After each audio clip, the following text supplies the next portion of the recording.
শখের তোলা ৮০ টাকা। নিজে হাতে মুরগি ফেলে তারপর সেটা নিজে হাতে কেটে কুটে রান্না করে খাওয়ার যে আনন্দটা সেটা সত্যি আলাদা। বাজার থেকে কিনে এনে খাওয়ার মধ্যে যতটা না মজা, তার চেয়ে বেশি মজা হলো নিজের পছন্দের মুরগিটা নিজে হাতে প্রস্তুত করে পরিবারের সবাইকে নিয়ে তৃপ্তি করে খাওয়ার যে মজাই আলাদা। দেশি মুরগি রান্না করব, বাটা মশলা ব্যবহার করব না, তাকে করে হয় মশলাগুলো সুন্দর করে বেটে নিয়েছি। এখন রান্নাটাকে বসেই দিয়েছে। আমার হাজব্যান্ড বলেছে, মজা করে রান্না করবা, মুরগিটাকে যেভাবে তুমি সুন্দর করে ভালোবাসা দিয়ে লালন পালন করেছে সেভাবে ভালোবাসার হাত দিয়ে রান্নাটাও করবে। তা আমি সেভাবে রান্না করছি। বাটা মশলা তো করেছি, সাথে মরিচও বেটেছি। যেমন রান্না মজা হয়েছে তেমনি আমার হাতও জ্বলেছে।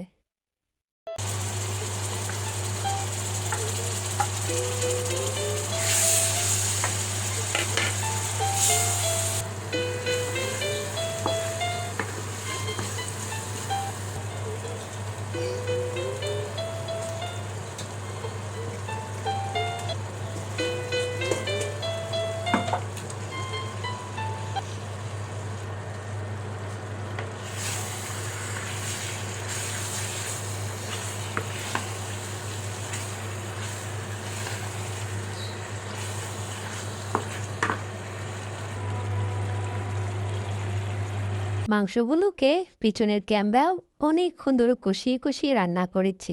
লাস্ট মুহূর্তে একটু বাটা জিরের গুঁড়া দিয়ে দিয়েছি। তো দেখতে পেয়েছেন কালারটা কিন্তু খুবই সুন্দর এসেছে। বাটা মশলার রান্না কিন্তু খুবই মজাদার। আমরা দেশ গ্রামে অনেক খেয়েছি, ঢাকা আসার পর তো এটা ভুলে গিয়েছি। তো মুরগি রান্নাটা শেষ হয়ে গিয়েছে, এখন পরিবেশনের পালা।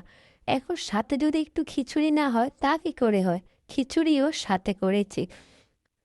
শখের জিনিসের দাম টাকা দিয়ে মাপা যায় না, কারণ এর সঙ্গে জড়িয়ে থাকে নিজের পরিশ্রম, আনন্দ আর এক রাস তৃপ্তি। শেষে পেট ভরে খেয়ে মনে হয় শখের তোলা ৮০ টাকা, কিন্তু আনন্দটা লাখ টাকা। এটাই আসলে সত্যি কথা। তো দেখতে পেয়েছেন আনন্দ আর ভালোবাসা দিয়ে রান্নাটা করে ফেলেছি। দেখতে কিন্তু অসাধারণ হয়েছে। একদমই দেশি মুরগির মতো আমার ফালা মুরগিটা হয়েছে। অনেক শখ করে মুরগিটা আমি ফেলেছি, আর মজা করেও সবাই খেয়েছে। তো সাথে এখানে খিচুড়িটাও রান্না করছি। এই ঝোল মাংস দিয়ে কিন্তু খিচুড়িটাই খেতে মজা লাগবে, অন্য পোলাওর সাথে তেমন একটা যাবে না। আমার হাজব্যান্ড বলেছে একটু ঝোল রাখবে, সাথে একটু খিচুড়ি করবে, সে একদমই জমে যাবে।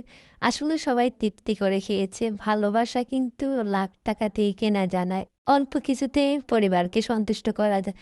তো আজকে রান্না কথাগুলো কেমন হয়েছে অবশ্যই জানাবেন। Thank you watching for video. আসসালামু আলাইকুম।